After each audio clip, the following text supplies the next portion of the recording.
Let your curiosity rise. Mad Bricks Webcast, Where the human spirit flies.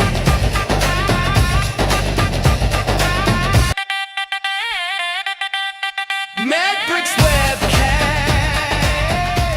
where the human spirit flies. Hey, welcome to the Medbix webcast. This is Raman Anam-Raju. I'm the host. That music, one of the, I love that wakes you up, all of you guys. I hope that music. But then I'm going to present a topic very close to my heart. It is truly inspirational to me. This is I may be controversial when I say this. This is maybe my indirect frustration or something. Technology is science, is the fundamental of the basic sciences. Technology is a theft of science, basically, indirectly. There is a theft of science is technology. That's technology. So you don't have to. Where is science? Science is public. So to pay for the science, you have to pay to the public or you bribe. One of them things unfortunately happens in this world. But anyway, bottom line is I'm truly excited about this one. Is I tell you, I have a lot of personal connections with the presentation that I have. But without a further ado, Rama Pullela. I'm always having a hard time with last name Pullela because I grew up with all of them. There is so many variations for this webcast. But let me bring first my podcast co-host, and she's evergreen, Dr. Susan Davis. Welcome, Susan. Welcome to the Medbix webcast. Why, thank you, Romana. Thank you so very much. So you're fully ready to go. Tell us a little bit about this, your journey into the new American Heart Association journey, a little bit briefly, if we can do that. Sure, very briefly. Well, actually we have a connection to tonight's to Dr. Palala, our guest tonight. She's a pediatric intensivist, so she deals a lot with hearts, as do I. So as the Woman of Impact for the American Heart Association, I'm just bringing awareness to the fact that the number one killer of women is heart disease. So more than all of the cancers put together, women are dying of heart disease. So part of this campaign is just to make sure that we bring awareness to that. We talk about it a little bit more and do our best to help women in preventative care for anything to help them with their heart. So I'm very pleased to be part of that campaign. So that's what we're doing. Congratulations, a well-deserved honor. I'm going to present a topic entirely a little bit different, but it's kind of connected with you. We are from the same state, so we can talk a little bit about it in that sense. So I am. Well, I will be off camera just for a second. Something is happening with my computer, so I'm gonna fix that and then come back on camera. I put you on the side. Yeah, you Okay. sound. Yeah, if you want to go to the restroom and come back, yeah, please. This is a very good information for even for pediatrics in that sense. I went to school there in Bhimvaram, India. I don't know whether you know Bhimvaram city town, where now my Ramya is from. So this is where I went to school to study physics. Susan. So Navya, you want to come down on this? Fine. So I used to go to this. What is this? I wrote a letter to the particularly for this space launch in India. At the time, there was a Pakistan and India war going on, and then I wrote a letter to the the government of India. So we want to visit as a physics students. We want to visit this place, and they allowed me. Surprisingly, they allowed us during the middle of the war because we are physics students and they want to encourage us. So I took the trip. I took so much pride inside of that to visit the space center. When I was when I came to this country, first thing I took my children to space center. They hated it. So it is my privilege, but it is a really fantastic experience. My father was a space enthusiast, and I loved that space. Something inspired me inside of me to study physics. Really, space is a very, very enthusiastic. But space is a separate mission now. It is an enthusiastic in enhancing life, exposing space and enhancing life, NASA human health. It is a human health is actually there's a mission going on, and this is a people don't know this. For example, the coffee cup you're doing is a styrofoam cup. The styrofoam came from space, the heat shield. So that is there is a lot of inventions came from space. I'm going to talk about how he is going to help the mission. Artemis 2 is going to the moon soon, in few days. They're going to the moon. They're not landing on the moon. They're going around the moon. You know, there is a two, three, four individuals: Jeremy Hansen, Christiana Koch, Victor Glover, and Reed Wiseman. These are all going to the moon. That is where they're going to stay most of the time. In the right side, the one you see a big, very small space. It's like a small room, 10 by 10 room. I don't know how they can stay there for 10 days together without bumping each other. It is very fascinating. So it's ready to go, ready to be launched. They're not landing on the moon, they're going around the moon a little bit. Why they're doing that? They want to test. This is a very interesting, why I'm interested in this one. There is a gentleman, his name is Jeremy Hansen. He's from Canada, and his wife is Catherine Hansen. Dr. Catherine Hansen came on my podcast a couple of times. Dr. Catherine Hansen was a wonderful lady, wonderful guest. I interviewed her on my podcast. She told me it was so much pride, Susan. They told me that the astronaut watch my show, sometimes. Thank you, Catherine. Dr. Hansen, is an honor for me, more than anything. My father will be turning in the heavens. So thank you so much, Dr. Hansen. Please come back. I know she responded to me such a hectic. They are all probably in Florida. Waiting for they're all already sealed up. They're ready to go. So she must be in Florida. And she, in fact, with all this busyness, she responded to my email.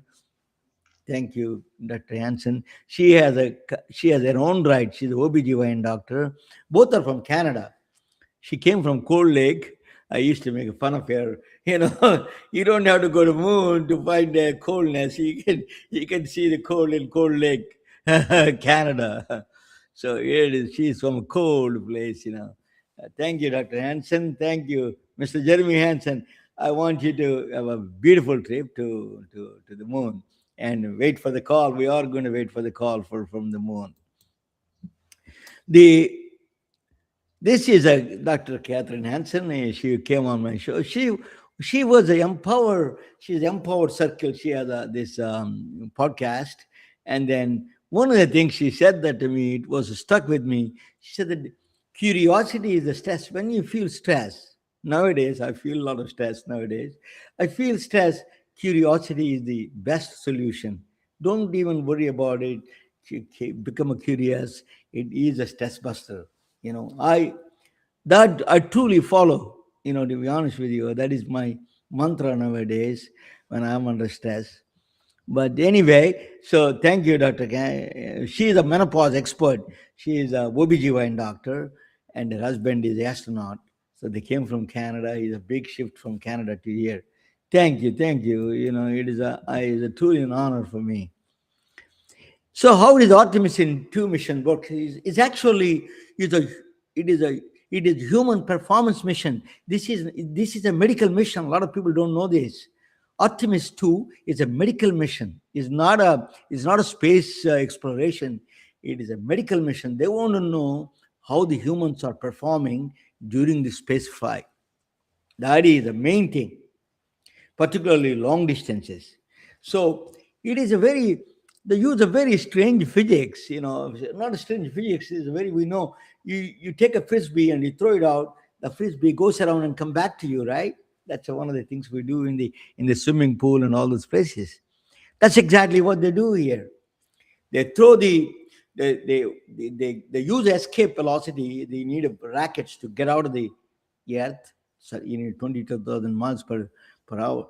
That is the very fastest way you need to get out of the earth's gravitational field, and then goes around, and then gravitational energy itself takes it around and then brings it back to the earth. This is like a frisbee throwing it around. No energy required, only direction required.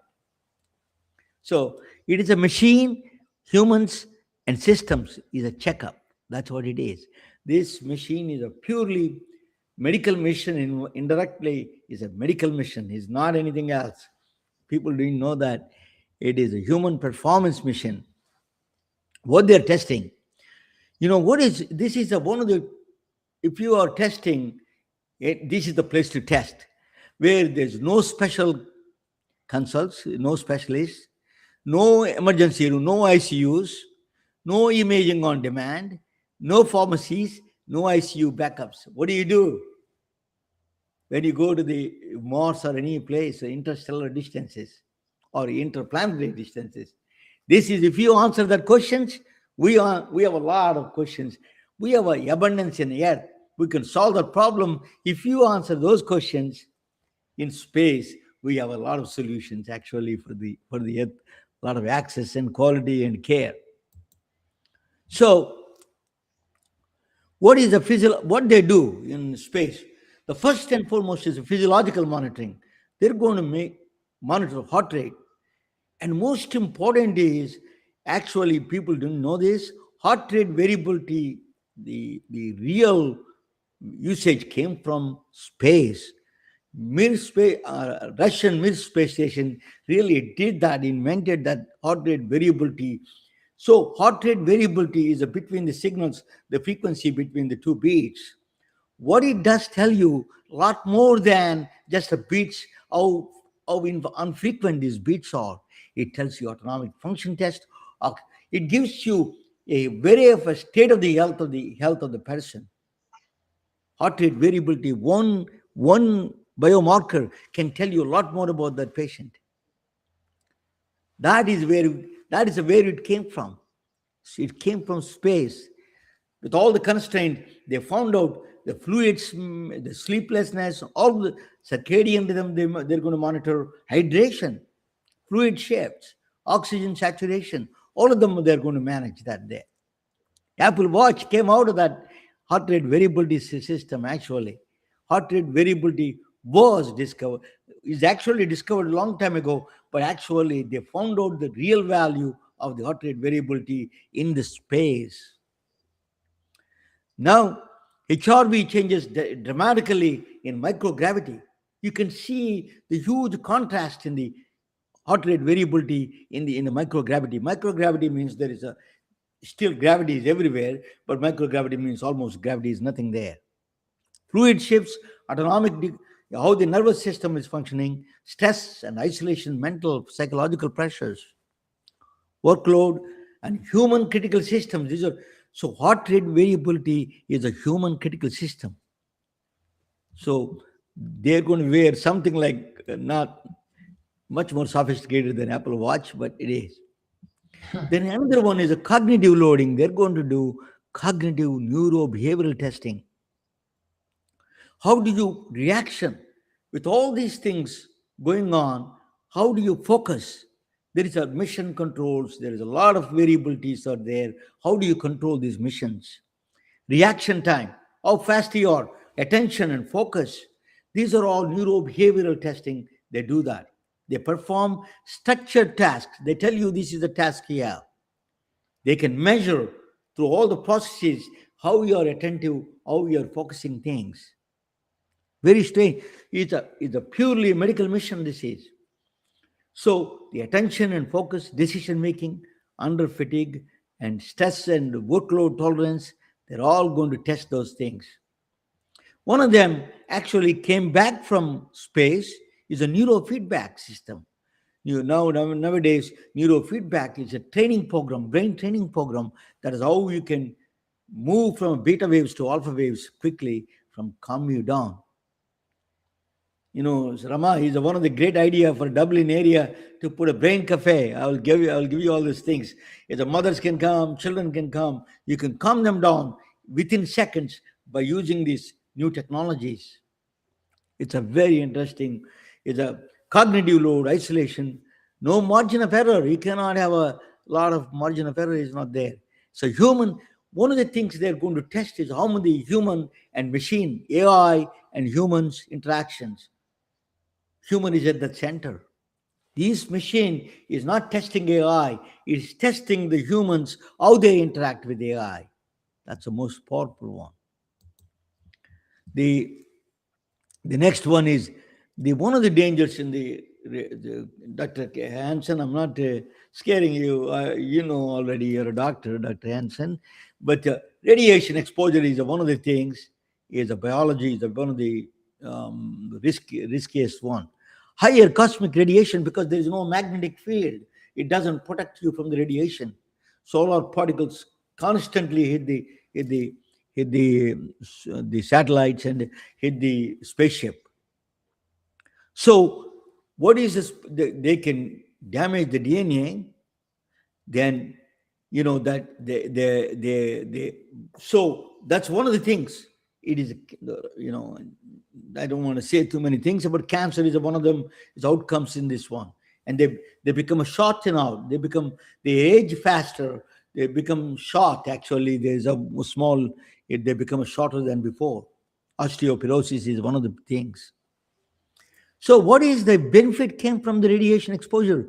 We come to know how to do the MRI CT scan much better. See, so photon by photon scintillators detection, we know how to do that because in space. Noise reduction algorithms we develop in space are using for the contrast agents like MRI, CT scan images. So that is where really the radiation things we test. Space is not a waste of time to going there. So the last one, I'm going to tell you this one.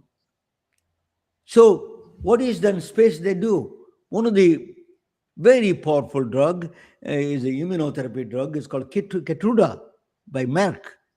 So Merck makes this Keytruda immunotherapy drug. It attacks the TB cells. Or maybe both of them can talk about it more than I do. But what is a big change? What they did in the Earth, most of the crystals are flattened out because of the Earth's gravity. When you go to the moon, when you go to the space, these are three-dimensional structures they form. So when you form a three-dimensional structure, the interacts the molecules much different.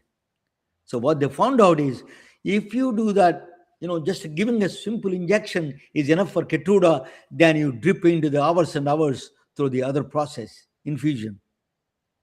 That's a direct advantage from space. The Keytruda advantage is that you can give injection, can go home. Here is, if you don't have that, so space gave us a beautiful science. Protein crystal growth is a big science. Protein crystals in the growing in the space. So the next one is, actually, this is a very interesting story. There is a guy got a NASA grant, and then he was how the plants listen to the music or listen to the light. He was testing it. So Rodney Ignatius, his name, is in Wisconsin. He was testing that. He gave a small grant for him. During this time, they were working on the plants, and their hands are getting cut sometimes. So they're healing so fast. They're working with the lights, LED lights. The healing is done at accelerated pace. They were surprised at what is really causing the light healing the wounds. What they found out is that is a pulse radiations. The light therapy came out of that one whole thing. This is called photoceuticals.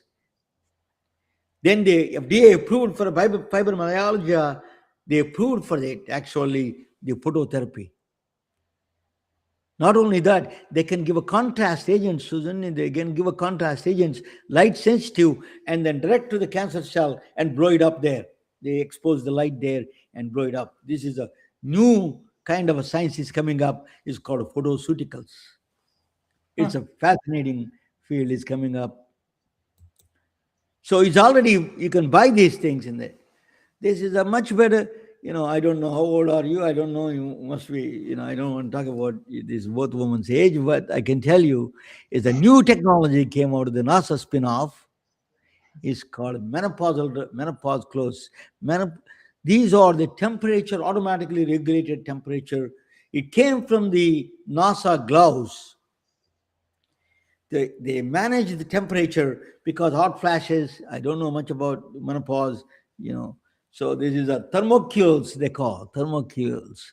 Tiny polymer shells. They're all designed it. You can buy them now, actually, 51april.com. These are for women, we are going through severe menopausal issues. You can do that. Temperature stabilization, phase shift it does.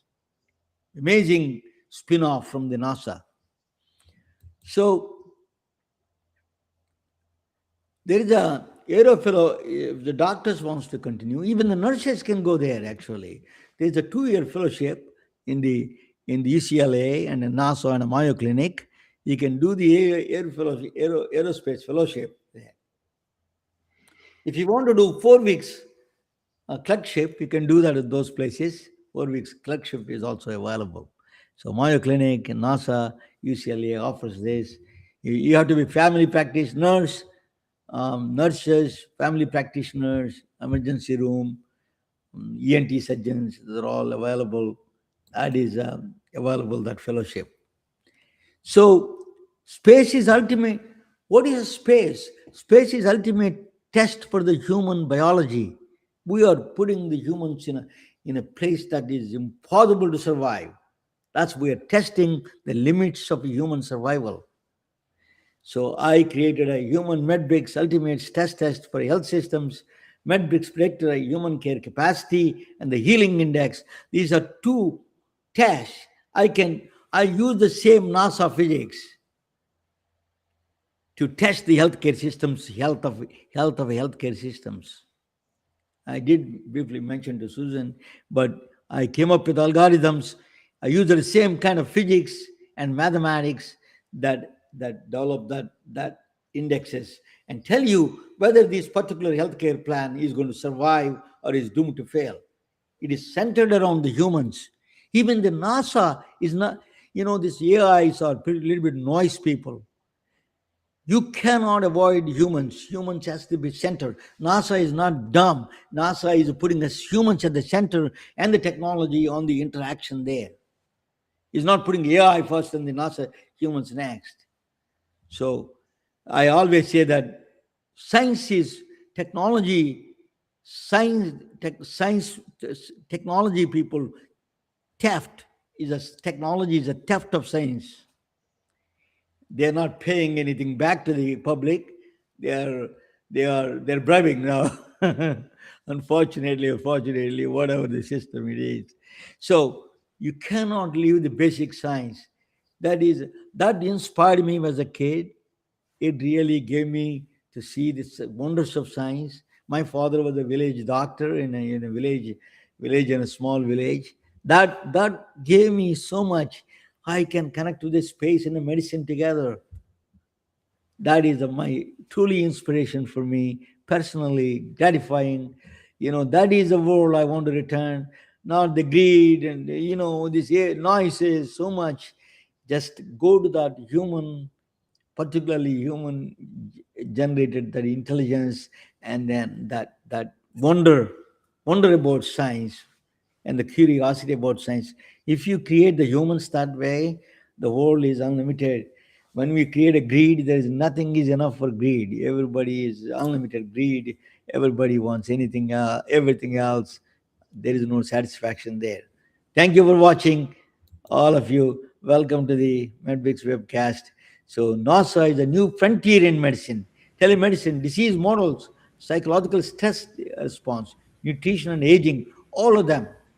our one next wonderful lady is coming up in the next week or so. She's one of the world renowned nutritionist and the medical doctor is coming on the show. Thank you for watching. Thank you, Rama. You are. Let me bring you back. Rama, you can tell about a little bit ECMO. So this is the NASA's my journey to the Rama. If you remember or not, Sriharikota is located in Andhra Pradesh. Yeah, Yeah, for the space launching station. yes, that's right. Okay, now you can talk about anything else. Anything else, Susan? You can make a small comment, and then we can go from there. Well, I guess I was thinking, Dr. Palella, the whole time. It was a wonderful presentation. Thank you, Ramana. It's neat to know what's happening in space and to connect all of that medical. It doesn't seem like a very big space for all those people in that little capsule. But I was thinking, Dr. Palella, I know in my work often, especially, we'll just use Ramana's presentation, it's always about adults. And I notice in my work and in healthcare systems, it seems like the majority of conversations are adult care. And then kind of as an afterthought, it says, oh, and does this policy refer to the peds? Oh, well, is this part of the peds conversation? Do you find that? I mean, you are in the pediatric world, so perhaps your whole world is pediatric. But I wonder, does it seem like there's enough forefront attention to pediatric needs in healthcare systems? Is that a weird question? I feel like, see, not every big hospital has children's hospital, right? Most of the time I feel like we do get, as pediatricians, we're not in the forefront, like, basically, like the fact that the number of pediatric hospitals are much less than a number of adult hospitals, and pediatrics is always a part of the adult hospital system, even though like the whole way we operate operationally and clinically, things are so much different. I wish pediatrics got more more recognition as a specialty by itself. And even in drug trials, for why, for obviously reasons, everything percolates to pediatrics at the end. And and I mean, unfortunately, even the billing and like how things are reimbursed, pediatrics gets reimbursed very less. And as a reflection of that, actually, a lot of pediatric residency programs didn't fill pediatricians, because it was like pediatricians are getting less popular because of all these reasons. But I just feel like, I think pediatrics should get more recognition. There should be more willingness to recognize it as a specialty itself, and give appropriate financial stability to run all these pediatric programs. So and of course, as I said, like even within the ERs, within like the most urbanized Bay Area, you don't find so much pediatric expert. There are few pediatric centers where everybody has to go.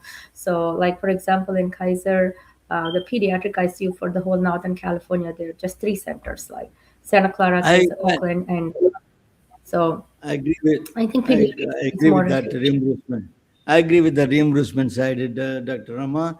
Thank you so much. Another thing is, I want just briefly, very briefly, my mind time is getting over. 1 minute, both of you can explain to me. You're talking about ECMO.